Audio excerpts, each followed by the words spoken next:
All right, there we Will Be Bourbon. As now the cats want to start causing trouble just as I hit record. I've got Jesse Kelly with me tonight from the Jesse Kelly Show. How are you, brother? I'm good, my man. Thank you for having me. It's an honor. It is. I know it's an honor. Of course, it's an honor.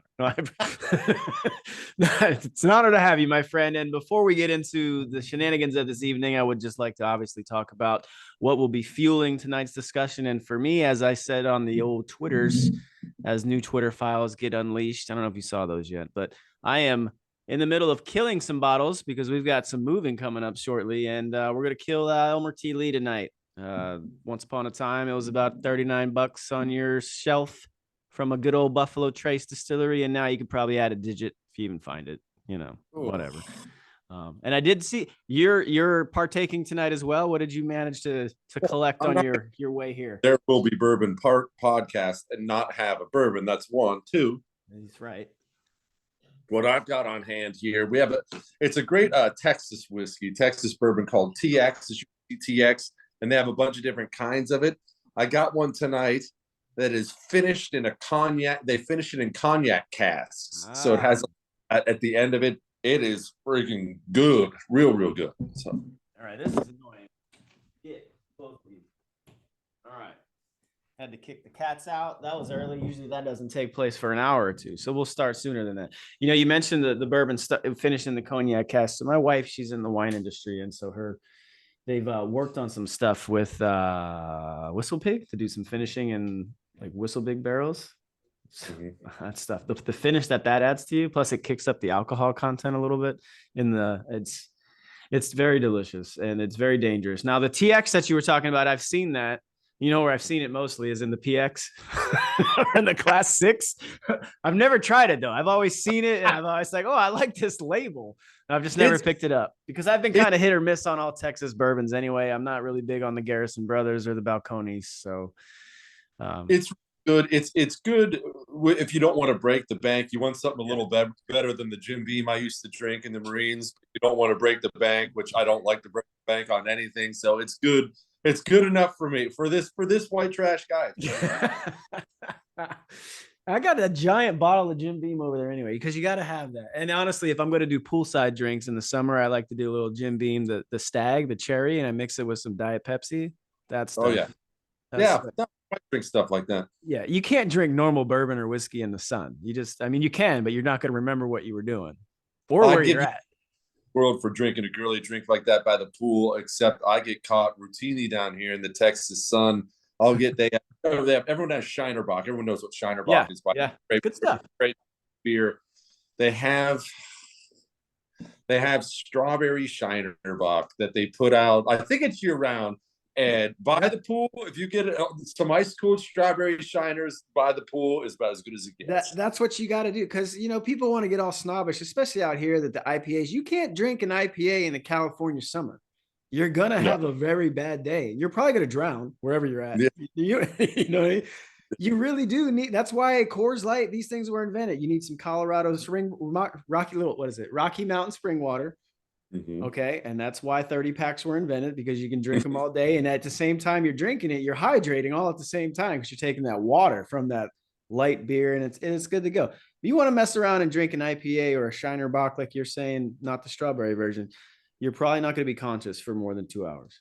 Oh no, you're not. And even if you do remain conscious, you'll wake up and wish you weren't. All right. So now we got to get a little bit more into what's been going on today. Because, honestly, good timing award. I'm glad you picked the Thursday after your favorite WNBA star was released from prison over in Russia, huh? How's that going for you? You know, it shows what kind of a crazy country we are. I don't think there was a big strategic value in Victor Boot anymore. I know what he was, and I know Right. how up he was in that fallen Soviet Union and the lines he had on all the weaponry and stuff like that. But that was 25 years ago. He doesn't have those same contacts now. He doesn't. So I don't know that I'm assigning him the same level of value everyone else is. What honestly makes me madder than anything else is we took Paul Whelan, who's been there for 4 years, a Marine, and don't tell me you couldn't have got Paul Whelan. Of course, they could have got Paul Whelan. Instead, they didn't. they picked Brittany Griner, and they picked Brittany Griner because she's gay and because she's black and because for all the reasons that shouldn't matter at all. It shouldn't come into play at all. You're an American or you're not an American. Who's the American who's been there the longest? Look, if she was there the longest, I don't even worry about the Marine. She was there for 4 years, and he'd been there for 10 months. You got to go get her out. You got to get her back. Those are our people. Yeah. But that stuff doesn't even get considered anymore in this clown country we have. So it is what it is. I see where you're coming from, because I agree. I hate the identity politics. I hate reducing people to whatever group they want to ascribe to at the moment. I would just like to, let's start as we're Americans, right? Let's start there, and then let's work back from how do we get the Americans home, okay? And then I go with what you're saying. Guy that's been there for 2018, I think he was convicted, and they'll say it was, they're trying to say it was espionage or something. So I heard this take earlier from someone, and let me get your opinion on it. So if Russia is cognizant enough to realize that, hey, let's grab her, we'll hold her and see what we can get for her. We know it's a bullshit charge. We can't hide that forever. But if they're going to claim that Wayland was for espionage, something that's kind of, it's their version. It's like their version of how they describe espionage or not, right? So if that's like the big strategic value, and there's also no name recognition to the average American over it, do you think that Russia would hold that person out for something else, whether we have it to offer or not? Because why would Russia give a 2-for-1, for example, with Victor Bout, when they can just hold him for something else later down the line? Look, I don't know, because I don't know Vladimir Putin. I only know what most people know. So I don't know if he's some Machiavellian super genius, or the people around him are, or he's just some dumb Russian thug. I don't know. I don't care for the guy anyway. But I could easily see Putin having done this, really not even offering Wayland, saying Wayland's off the table for Brittany Griner, just to make Biden look like a chump. That's not something that would be abnormal. And these swaps, historically, one world leader will oftentimes see if he can make a sucker out of another world leader. The Germans did it with Stalin. They had Stalin's own son, who was, I believe he was a low-ranking corporal or something like that at the time. And the Nazis wanted some of their generals back, and they offered Stalin his own son if he would give them back generals. Now, Stalin, being who Stalin was, says, we don't trade generals for corporals. So he killed himself. That's who he is. But at the same time, that was the Germans seeing if they could make Stalin look like a chump, right? They let me see, we got your son, we see make you look like a chump. Why not make Joe Biden look like a chump? We gave up an arms dealer for a freaking WNBA basketball player. We look like saps to the whole world. I could definitely see that being a reason for it, for sure.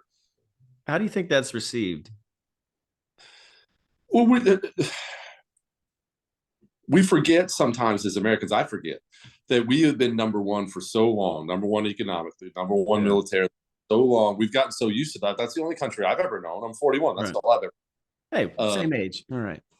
We forget that people around the world are always watching us. We forget it because we're never watching them. I couldn't tell you what the leader of Germany's voice sounds like. I cover news for a living, and I don't know.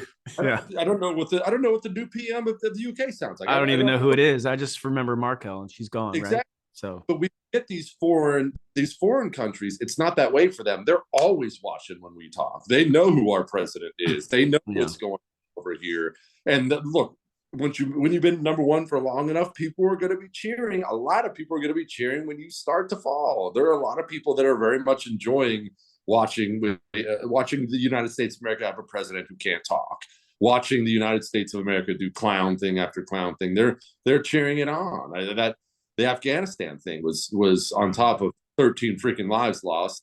It was an international embarrassment that had people across the globe cheering. Hey, look at the big bad United States of America. Look, a bunch of chumps. It sucks, but it's where we are. And there's so much to kind of pick apart or unpack there, because one's got to think, what's the root cause of that? Because what you said, though, is everything myself, others, especially the people in power. I mean, they've been there in the part of this country way longer than you and I were even alive, right? Yeah. So why would they want to either see it or manage a decline? Like how does that benefit anything for them? Because, outside of their own personal legacy, they still got families. They still got their next generations, right? So that's where I always come out when people are like, oh, it's a managed decline, it's unintentional. I'm like, well, where's the long-term value in that for them? Because it's not like it's just once they're gone, that's it. Well, that's because you're putting your values on them. You would never, I mean, you have a family, right? You have cats, wife, things like that. Cats for sure. You would never do anything long term that would turn out bad for them. If you got mad at your living room couch, you wouldn't go light it on fire. Hey, what if it catches the whole house on fire? It might burn the white. You would just honestly, you would do something like that. But we're not dealing with people who have our value system or think like that in any way. I love my country. I would die for my country to this day. And when you have that value system, when you realize, man, I'm so blessed to be here. I could have been born in any other dump on this planet, and I'm here, and it's a great place. You project those values onto our world leaders, but Western leaders, not just America, Western leaders don't have those values anymore now. Western leaders don't do that. There was a time in this country where Teddy Roosevelt's trying to go fight World War One, and he couldn't. He just sent all of his sons, okay, you go fight then. That's what the West used to be. The leaders used to consider themselves the vanguards of freedom. They don't view that now. They think the West sucks. They think the West is evil. They think the West, frankly, deserves to be brought down a peg or two.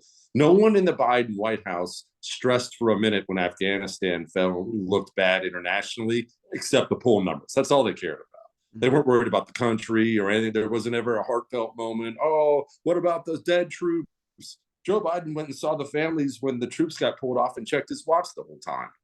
That wasn't one internet picture. Several of the parents said he was just disinterested the whole time, just a piece of trash. I'm not even sure that's on him because I don't think he's there cognitively, right? And that's not even new to, so that's kind of sad to watch, in my opinion, because he reminds me of my grandfather at his last year or two when he was here, and I lost him about 3 years ago. Like that's what he reminds me of. So I try not really to pick on that guy because I just don't think he's up for the fight. I would love for him to be, and I know they can kind of get him ready on once in a while when they take him out and put him on display. But for the most part, whoever's running the actual day to day, that's what I want to ask you about. Like, so where do you think that happened? Because I think you and I, like we just like we're the same age. I think you joined a little bit before me. I joined only because of 9/11. Like that was it. I was in college trying to do other things. I had no intention of it, right? And I know I think you had already joined. You watched kind of 9/11 take place while you were in the barracks or something to that effect. So we're right around the same time frame for why we joined or when we joined. So that's why I'm saying like that wasn't that long ago. Like 20 years seems like a long time. I don't think it's a long time in the social media era, but what you're describing, I'm trying to think about, okay, well then let's drill down to when and why that happened. So why do you think and when do you think that took place? Well, we'd be naive to think that it just happened as fast as it seems like it just happened. This country was infiltrated decades ago. This country was infiltrated in the 20s by communist subversives who were trying to bring it down. They wrote all this stuff down. To the communist credit, they wrote all this stuff down, what they were doing and why they were doing it. But they had a very hard time catching on here. You weren't going to come into the United States of America and appeal to the workers. Yeah, the workers had it great here in this country, still have it great. So they took a long time to cultivate different groups of malcontents. And then once you cultivate those different groups, you got the civil rights, the feminists, the LGBTQ Air Force, all these guys. Once you have the different groups of malcontents, okay, that's one thing, you've got them. But now you're just some loser on the street corner waving a sign. You don't have power. You have to work your way through the institutions. You have to get yourselves in positions of leadership. A great story the other night that actually proves my point on this is I was hanging with a guy. I won't go into the details. I know a guy who knows a guy. It's one of those things. Yeah. I know a guy who knows a guy who graduated Harvard with Barack Obama. And okay, so there you are, graduating class. He's telling me a story about graduating class, graduation day. Here you are, big shot. You just graduated Harvard. Tell me how rich you're about to be, right? And so all of them are swapping. Hey, what are you going to do? I'm going to go work for this law firm. I'm going to go work for Coca-Cola. I'm going to go. Everyone has this big shot job waiting for them. And they got to Barack Obama, who was kind of a clown to them in the class. And Barack Obama told them, I'm going to go be a community organizer. And they all mocked him to his face. What a loser. What an idiot. All that time at Harvard, you're going to be some chump. No, Obama wasn't the chump. Obama's the one who understood where real power comes from. And it's not the boardroom of Coca-Cola. Obama had higher things in mind. The communists have always been this way. So they work their way through all our institutions, most importantly, our education system. And we've been teaching children for years in this country either to flat out hate the place, or in absence of that, we teach them that there's nothing spectacular about America. You don't have to tell a 5-year-old, a 6-year-old that America sucks. All you have to do is, tell them, well, it's okay. Or America's just about slavery or something like that. And when you ingrain that in society for year after year after year, like they did very purposefully, you eventually end up with a country where too many of the people don't care about it. We still have tons of great patriots in this country, millions and millions of them, but the percentages are getting real frightening. You can survive as a nation if 10% of the country hates the place. If 50% of the country hates the place, you're in some very serious trouble. Yeah, and so I think what you're I think what you're saying is reminds me of something I remember. So when I was in Afghanistan, I finally got Andrew Breitbart's. I can't remember which book it was. I think it was his first one, and he had recently passed. This was 2013, I think, maybe 2014. But what you're describing is something that he talked about. I think he talked about how the communists in America struggled for so long to gain traction that they just started rebranding, and the rebranding thing comes straight out of what.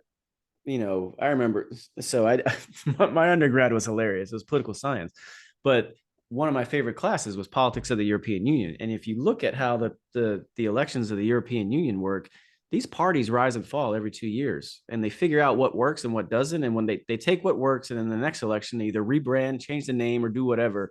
And that's how we've kind of, honestly, if you go back and look at France, that's how Marie Le Pen has managed to get to where she's at. Because of course, she wasn't like it wasn't her father started a lot there, but they couldn't catch on, and it was all branding. And so I go back to what Breitbart was saying. He's like, where the communists really started to find their niche was the Green Movement in the 60s and education. Mm-hmm. Right. He's 100% right. And now they've branched out a little bit more. The feminists were always with them. I mean, that's partially how the 19th Amendment got passed, which has been disastrous for the country anyway. Republican Party. What's that? It was the Republican Party that did that. Of course. We've got to be nice to the women. Well, that worked out really well. So the feminists have always been there. The civil rights thing is a huge thing, too. People don't talk about because everyone's so scared about offending somebody these days. It's not also the Republican Party. It's not that civil rights are bad. It's that they figured out very quickly, the communists did, wait a minute, this gigantic group of people who are being treated like crap in this country, this is a perfect group for us to infiltrate. And they did. All of Obama's mentors are civil rights leaders. Most of them are trained communists. They're all communists. Frank Marshall Davis, all these guys. So you got the civil rights of feminists. The Green Movement's a great one. If you want to wreck an economy, there's nothing better than the Green Movement. And then the LGBTQ Air Force thing, which we talked about, that focuses on destroying the family and destroying the church. It's extremely useful for both those things. So I that's why I kind of come back to there's got to be an end game. There's got to be an end game in everything. So what you're describing is there's people specifically in power, and you talked about 10% is fine, 50% we got a problem. This is a big ass country still at the end of the day, right? And I was talking to my brother about this a couple of weeks ago. Actually, no, it wasn't that long ago. It was when the first leak of the whole Twitter files thing came out, and it's like his comment to me is kind of what I mirror is, you got 350 million people in this country. About 99.9% of them would just go about their daily business, just trying to work, take care of their families, and that's it. And they probably, especially now in this era, in the social media era, not many of them really give a fuck about what's going on or tune into the media or anything. Because this is your industry. It's ratings. Like, you might look at your ratings and be like, wow, that's a lot of people listening to me. But when you really extrapolate and go and break that down, for the most part, the only people really listening to you, man, are people like me and yourself, like the ones that truly give a shit, right? It's a tiny percentage. And I mean, you nailed our problem. It's not that more people need to listen to me. I'm not saying that. We have so many people who don't pay attention. And that's the blessings of liberty, right? When that's the blessings of a country where you have so much, and you got the white picket fence, and you got a couple vehicles that run right, and your kids are doing right, and the wolves aren't battering down your door. You don't feel this urge to pay attention or get involved. Our challenge is to wake people up to what is happening and how fast it's happening. because people will often cite numbers and like percentages of the population Yeah. as far as what people think. I've had people say this to me before: the country isn't divided. The country isn't even that divided. 10% of the people hate 10% of the people. Well, that's the only 20% that matters. And I'm not trying to be mean to the people who aren't interested, Yeah. but don't matter. It's not that you don't matter as a person. You are unimportant completely into the direction the country is going to go. If Right. you're not involved, if you're involved at all, you do not matter. The 10% will decide the future of the country. The communists were never popular. In the Soviet Union, when they won, they had 25% support in the entire population, 75% of the country that hated them. They weren't worried about being popular. They were worried about seizing the levers of power, and that's what they did. Power and popularity are two very different things, and people don't know that. So do you really think, like, because I think one of America's biggest issues is that we always like to tell ourselves that none of that stuff that goes on around the world and the other countries, it can't happen here. It can't.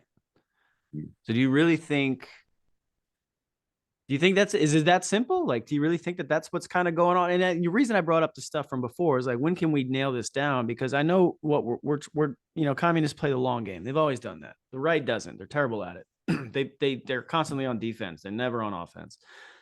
But if that's so true, that's why I go back to the end game. What's the end game? Because okay, fine, we're gonna take America down a few pegs or whatever. All right, well, why and what and to what? Because man, you really start to peel that back. Like, you don't really need the government in this country, if you really think about it, to kind of defend what's within it, to talk about being a great American, to talk about the stuff you'd live and die for. Because you'd live and die for your country. You're not really living and dying for the idea of the government, right? You're right. Well, You're the living and end, dying for the idea of what America is. well, we think to ourselves they have to have an end game because we have one. But Lenin himself said, "Revolution without end. The revolution can never stop. The destruction can never stop." What they really worship is destruction, and that's very hard for normal people to understand and accept. Yes, there are evil things at play, like the World Economic Forum and working close with the United Nations right now on this ridiculous 2030 agenda to abolish your private property rights and things like that. So yeah, I'm not going to act like there isn't some big agenda. There definitely is. But for 99% of these people who aren't sitting in these lofty positions of power, the head of a big tech company or the head of the World Economic Forum, something like that, for most people, for most of the communists, I should say, they're not worried about grand plans. You're dealing with bitter losers who have nothing to live for. Almost all the time, they have horrible family lives or had horrible family lives. All they want to do, they wake up every single day and they want to destroy the 2 inches in front of their faces. And you can say to yourself, you're on a ship and you're punching holes in your own ship. Don't you see how this is going to end? You could never get to that with that person at all. That wouldn't stop them or slow them down in any way. They don't see things in that way. They wake up and want to destroy the same way someone like you wants to wake up and build or do something positive. There are people out there, I know you've seen these people. There are people out there that are just simply death personified. That's just what they are. How does it doesn't that, like, when you listen to what you just said, doesn't that like make you really like confused at how a person like that exists in any No, country? It doesn't have to be the United States or the West. It just imagine that person in any country on this planet. Isn't that just like a how? I was reading a story today, and there was a something called the Cheka, the secret state police. I know you know what it is. It was before the NKVD, before the KGB in the Soviet Union. There was something called the Cheka, Okay. and they used to go around and torture people to death and things like that. And they had full rights to do whatever they wanted to do. They were not accountable by the law. They were judge, jury, executioner. They could do whatever they wanted to, whenever they wanted. They didn't answer to anybody really, except for Lenin himself. And you go digging into the Cheka and the things they did, and you find out that they actually loved torture so much that the different regions where you'd have a Cheka office here or a Cheka office here, they would have different forms of torture they were experimenting with to try to figure out which one is most horrible. One of their favorites, they would take your hands and they would put your hands in boiling water and they'd boil your hands and then pull your hands out of the boiling water and peel the skin off of it. They try to get it all in one skin.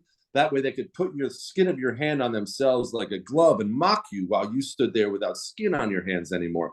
Now, let me ask you something, Eric. What type of person is capable of something like that? there is evil out there. I know people believe different things, and that's fine. It's not my job to tell people what to believe. But I do believe in demons, and I do believe in the devil. And I've read enough about communism to know that it is very much real. Evil is, there are people who live simply to destroy and steal and kill. And for normal people with a moral code of any kind, it is very difficult for that person to understand that evil is real.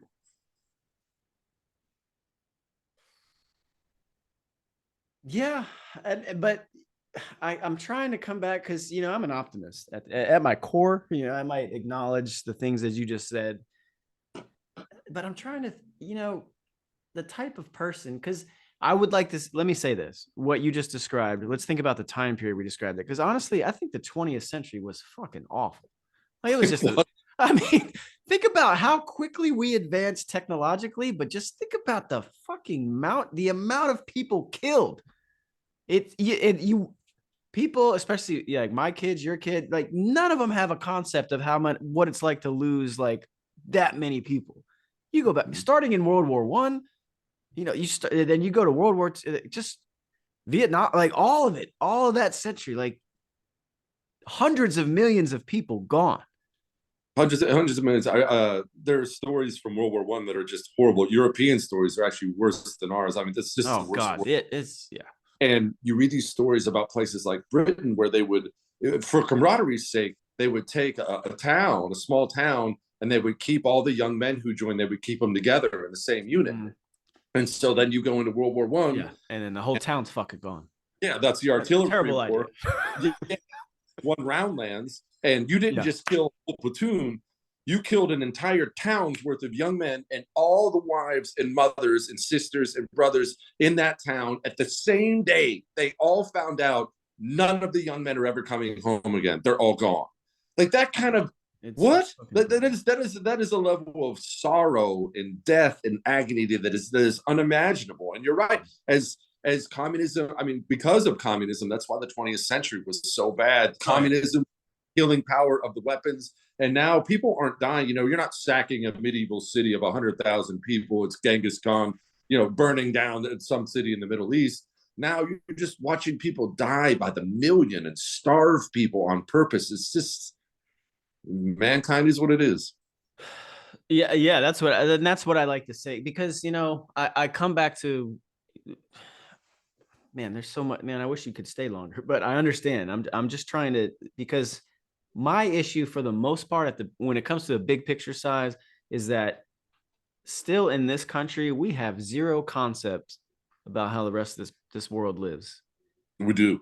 And what their real what the problems are. Yeah, it's because we have had it so good for so long.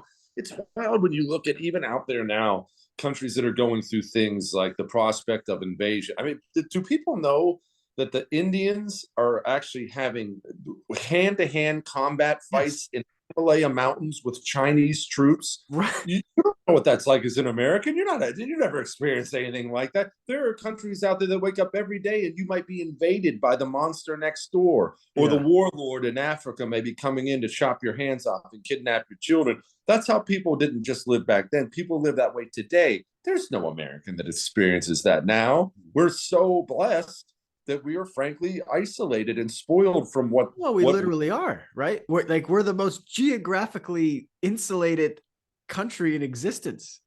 Mm-hmm. Our neighbors are Canada and Mexico.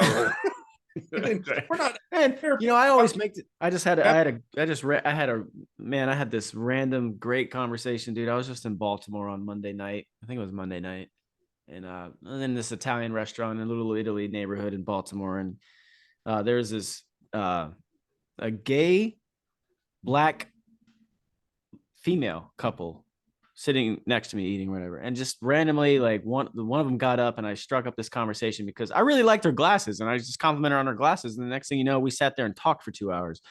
But I bring that up because one of the things I brought up is one of them was they were mid-30s, and one of them is like they were definitely afraid of like a civil war in America, but also like what would we do if we were invaded? And were they hot? Huh? Were they hot? No, not at all. Well, I mean, one was all right, but one, it was the typical, like, very like butchy one, and then the other one is just very feminine, right?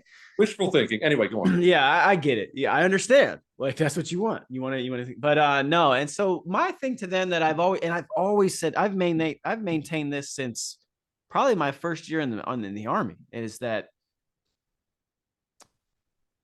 I don't think you even need the military to defend this country if somebody was dumb enough to invade it. No, we weren't supposed to have one.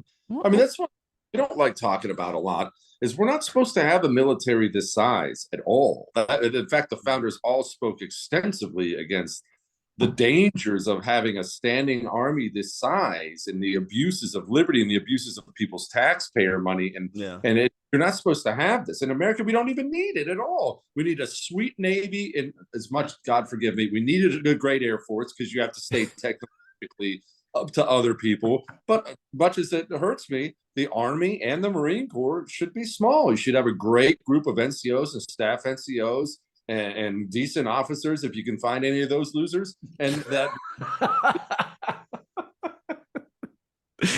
Well, but what I was telling to them was, it's like, look, first of all, let's just imagine that something happened on both coasts. All right. So first you got to get through the gangs in those cities. All right, because we all know the cities, they got it on the coast. They all have all those. You're not allowed to have guns. Well, guess who has them? Okay, yeah. So all right, we're gonna deal with that. Hey, and plus they're gonna land in an area that they have no familiarity with. I don't care how many satellite images you study, you still don't know where the fuck you are if you land in New York City or in LA or whatever, for example, right? And then you got to make it all the way through that. So let's just go to the West Coast. You're gonna tell me that someone's dumb enough to try and go through through Northern California?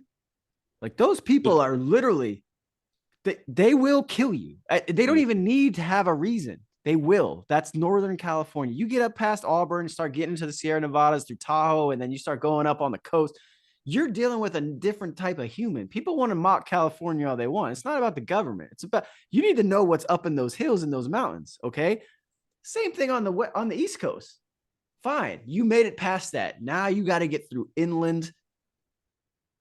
Now you're going to run into the people with the rifles. Now you're going to run into those people.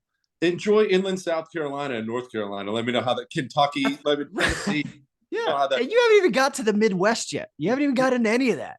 So that's my thing with them, is like, look, you got to understand, we are in such an amazing geographical lottery winning place, and I wish we would have someone who could come along and actually exploit that idea and that ideal, and go back to what you said about if people would just pay attention in this country, and then we could probably really coalesce and have something great for the next century. But where we're at, man, like, you remember that. Oh, actually, you probably don't, because unfortunately you were already in the Marines when 9/11 happened, right? I was. Dude, I was well, you probably, I mean, I'm sure I'm not the first person to tell you what it was like to just drive around through normal America after 9/11 and just see that overt display of unity and patriotism.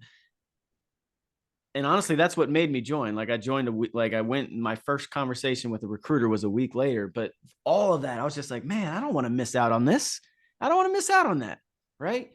But okay, let's think. It's been 20 years later, right? 21. How have we gone so far from that moment to where we're kind of at in this country today? Do you think it's social media amplified, or do you think that's like real, that really permeates the majority of this country? Well, I don't know who said the line, and I'm going to butcher the line, but it's true. It's something to the effect of, sometimes history takes a long time and sometimes history happens all at once. And that's not the right line. I screwed that up, but it's Sounds definitely good, though. I'll give it to you then. You can take credit for it if it's not the right one. Kelly said that, everybody. But that, I mean, we today they passed the Defensive Marriage Act or something, whatever the new gate passing through there. People do realize that the bill that they repealed, it just passed in the 90s, signed into law by Bill Clinton. It was only like 24, 25 years old. The Congress passed a law saying marriage is between a man and a woman, and a Democrat president signed it. And less than 30 years later, we're signing the polar opposite law. were happening so slow throughout the 40s, 50s, ramped up a little bit in the 60s, 70s, 80s, 90s. They were happening so slow, we didn't realize they were going to get to the place where they're happening all at once. The Right. next years in this country are going to look nothing like even like the last 20 years as things happened all at once. So we'll see how they shake. So let me, because I know we're about 15 minutes here. So I got two last real big questions for you, because what you're describing on the macro level is kind of what I see here in San Francisco on the micro level, right? So there's a lot of there's a lot of evidence of just the average San Franciscan starting to really wake up. Like you can look at it through their overturning these school board elections recently. They got rid of this DA. A lot of them are just fed up with it. And, a guy in a unit of mine I was in, I asked him, he's lifelong 44-year-old Asian American, born and raised in San Francisco. Like, when did he notice the issues going on in San Francisco? Right. And he ties it to about the last 12 to 13 years. So 2007, 2008. And what he really said to me that really stuck out, he's like, it's been the emergence of tech, because you've had all these people influx into the Bay Area between here, Silicon Valley, San Jose, Santa Clara, all those areas that surround San Francisco. And the majority of them are engineers who come from all over the world. And none of them have a concept of what our Bill of Rights is, because they don't come from that. And so what that's led to in those local areas is people really pushing for the most extreme left-wing policies, because that's all they know. But it's also manifested itself in what we see take place on a daily basis in San Francisco, right? Don't get me wrong. I can walk through some of the areas of San Francisco, and it's one of the most beautiful cities you'll ever see.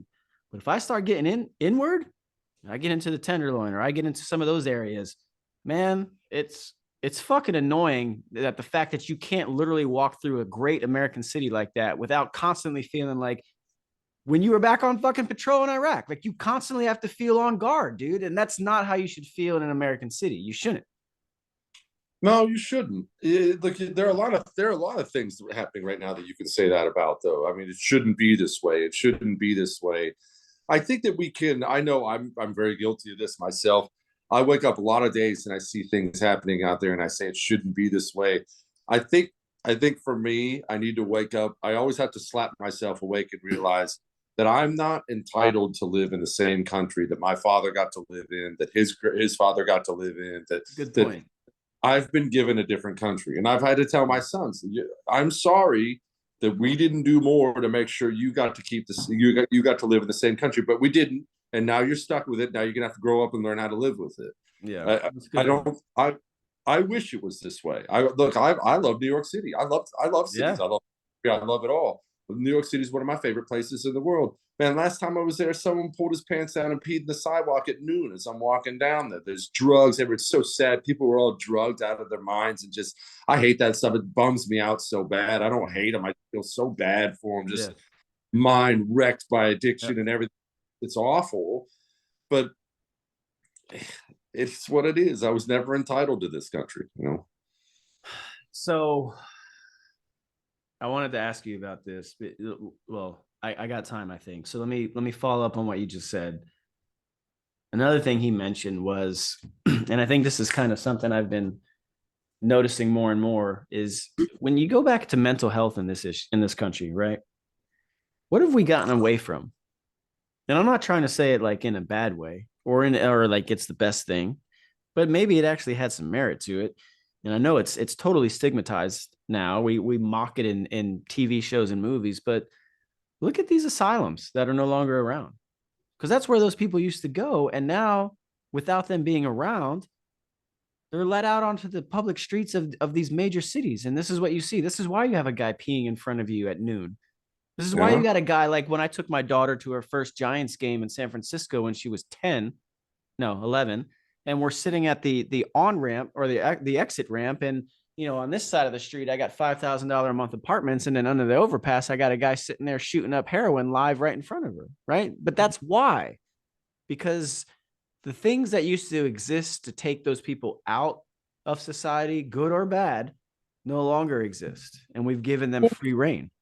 Well, we don't even call it mental health now is the problem. We don't even acknowledge that mental health is a thing really now. We It's normal. we will hand people a bunch of pills, or Oh yeah, we'll yeah. I mean we'll take a man who feels that he wants to chop his penis off and become a woman, and instead of getting him some help or getting him some, let's, hey buddy, that's someone who needs help. That's someone Yeah. mentally Yeah, that's good. That's it's something. not normal.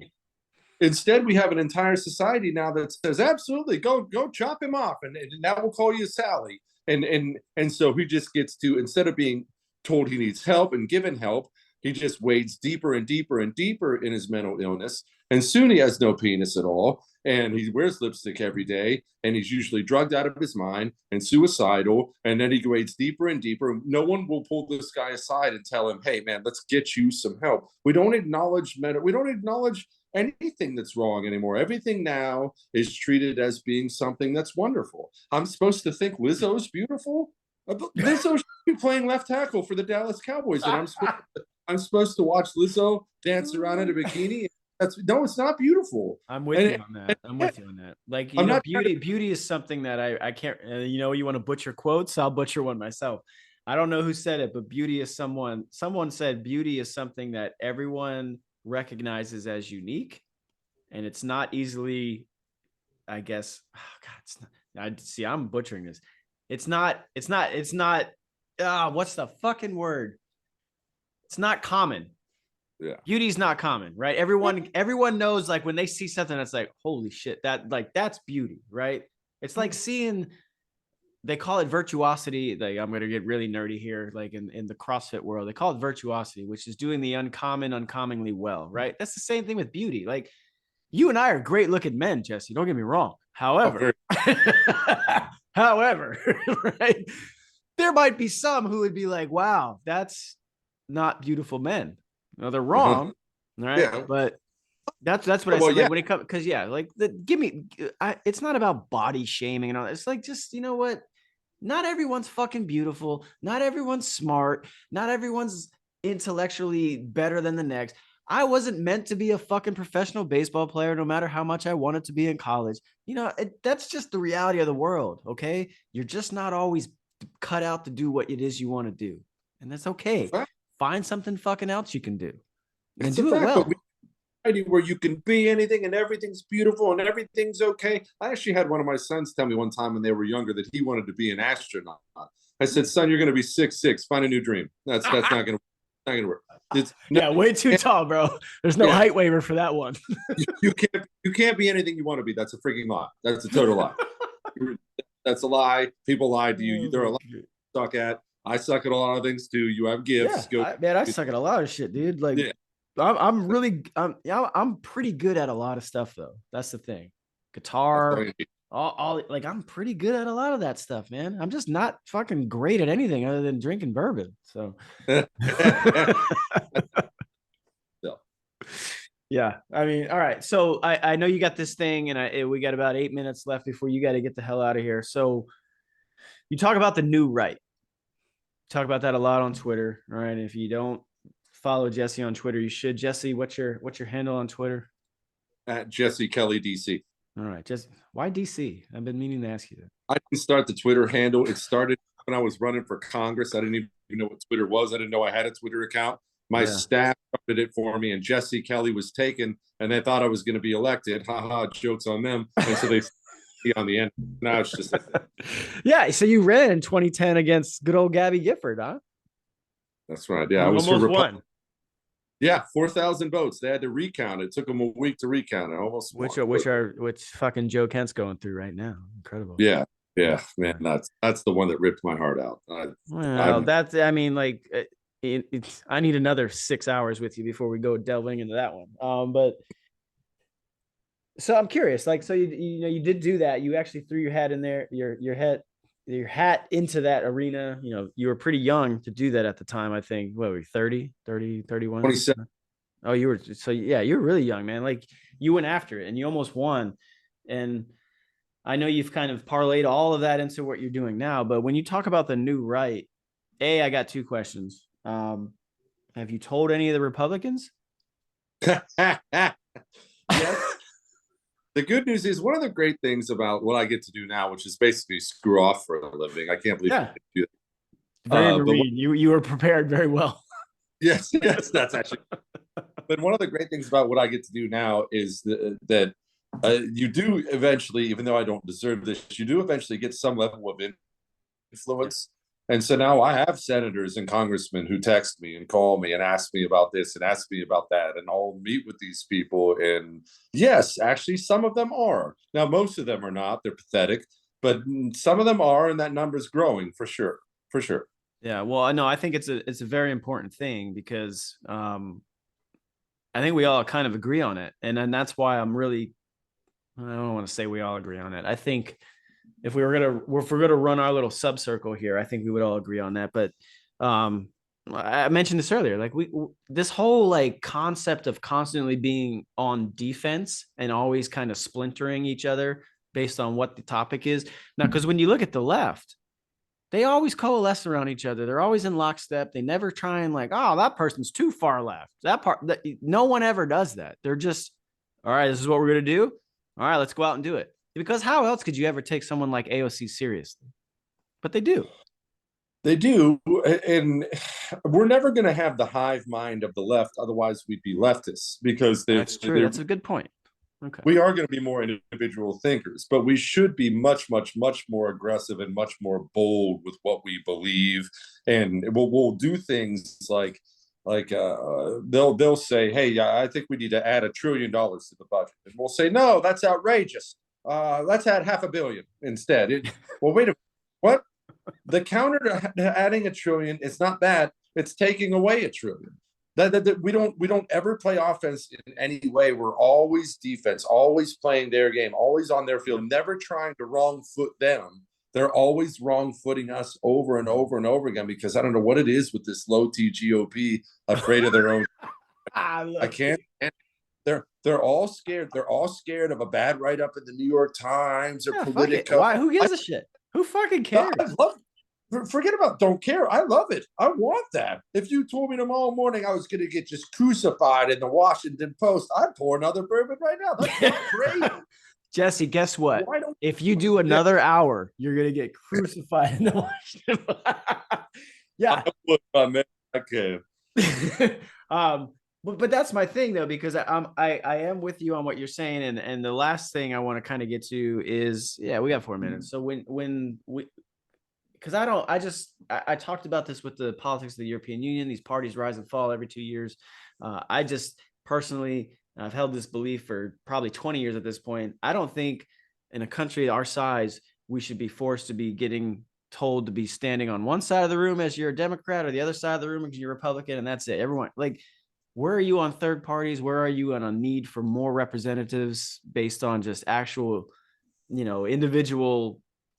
I guess maybe it's just representation, but I'm sorry. Like the average politician doesn't really probably speak to me on a normal level, if that makes sense. I'm game for any anti-communist party at all. I'm not a Republican or a libertarian or a nationalist. Yeah. I am communist because unless they're defeated, nothing else matters. Right now, the Republican Party is not an anti-communist party. So if an anti-communist party comes along, I will happily support that party over anybody in the GOP. If the GOP actually wants to grow a set of balls and start fighting against the communists in some kind of meaningful way, then I'll be happy to be nicer to the GOP. Until then, all you congressmen and senators that send me texts, stop ripping on us so bad, you can all go screw yourselves. You're all my enemy, just like the communists are, until you get some balls. So you're running in 2024? Is that what I just heard? I could. In this country, I am so far to the right of everyone in this country. I would repeal child.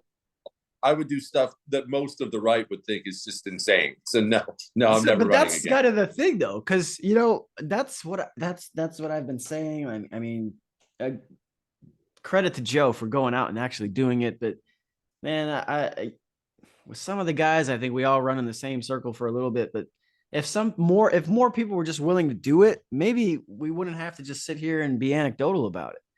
Yeah. Well, I think more and more people are willing to do it. There's more Joe Kents out there. Joe ain't going anywhere. No, Joe's not going anywhere. But there's a lot of good people out there that are just like, which I understand. Like, don't get me wrong. I understand. Like, why do you want to fucking be forced to spend all that money and get your fucking life torn apart in front of a bunch of people that don't give a shit about you anyway? Like, I get that. I get that. You just got to learn how to crave the fight and crave their hate. It makes it a lot easier when you learn to love it. You know, when if I ever do run, I'm definitely going to every debate with a bottle of the finest quality house, Heaven Hill, Kentucky bourbon. You know what? I'm gonna move to Kentucky. I'm gonna establish residency, and I'm just gonna run in that state because it's starting to learn a little. It's starting to lean a little too left, Jesse. You know what? And I'm gonna go. I'm gonna take. We're gonna take bourbon back to Americans, and then we're gonna take back the great state of Kentucky. Because I'll be damned if I'm gonna be paying $390 for a bottle of Elmer T. Lee, which is now empty, and I used to be able to find this at the PX. Actually, the shop at the Class 6 on Fort Knox in Kentucky, $39 5 years ago, 6 years ago. Now, good luck. That's where we're at, Jesse. You know, I'm just here to stop the pillage of bourbon in this country. We all got to find our niche and our fucking our calling, and that's mine. I support your platform, my man. If you're running on bourbon, you can count me in. See, I got Jesse Kelly. You can find Jesse Kelly on Twitter at Jesse Kelly DC. He does the Jesse Kelly Show every day from when? Monday through Friday, 6 to 9 p.m. every time. Okay. Every day. So he probably should have been doing this as we were. I'm kidding. All right. So that's good. That's just, wait, do you do a TV show somewhere? I do a TV show on the First TV every night, 9 p.m. Eastern time. All right. That's Jesse Kelly. Please find him and follow him. He is a very entertaining individual, but he's also very pragmatic, and he's got a great burger recipe that we'll have to talk about at another time. And until then, you take care. There will be bourbon. Let's stop this. He gone.